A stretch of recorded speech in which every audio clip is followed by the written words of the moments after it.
Morrisons becomes Yeah. the first supermarket in the UK to introduce human-sized aisle robots. According to Metro, Simbe's tally robots can now be spotted in three Morrisons stores, Wetherby, Redcar, and Stockton, and will be primarily used to check stock. Ben, this question goes to you.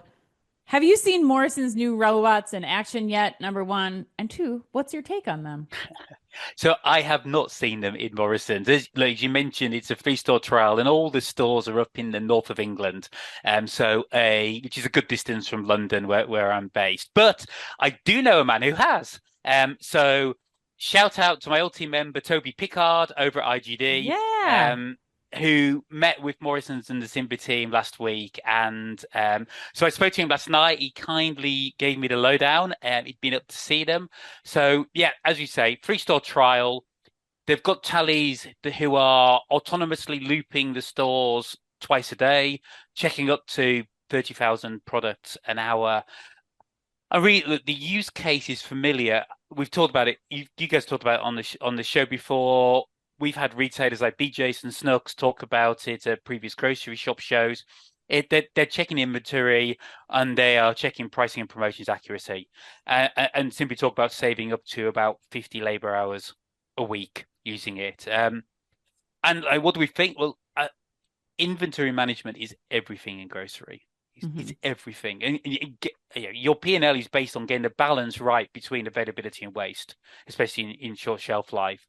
So, this is Morrison's, in my eyes, it's just the latest retailer turning to robotic technology to try and help drive that balance and drive the efficiency.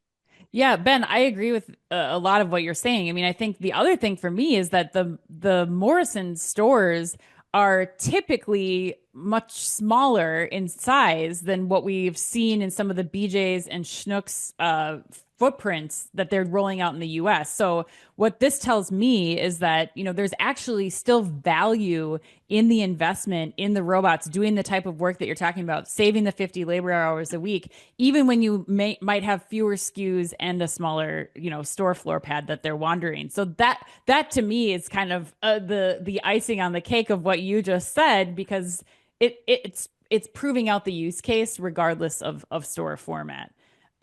Chris, what are your thoughts here? Tally, we've Yeah. talked about it, but this is a new format across the pond, Chris. Yeah, no, I mean, I think it's just, further validation of 2025 being the year of the robot, which we've said. And kudos to Simbe for, basically inking all these new partnerships. And so to me, like, if you're not at least having this conversation internally as an executive in terms of the value that robots can bring, I think you're missing out. The point I'd add to what Ben said is inventory is important, but the other thing that's really important when you're a grocer, particularly, is pricing. You got to Hmm. get your pricing accurate too, because you don't have the right sign on it. It means you're missing out on the vendor income that the CPG brands are going to provide you to run a promotion to move those units through your store. So that's also especially vital.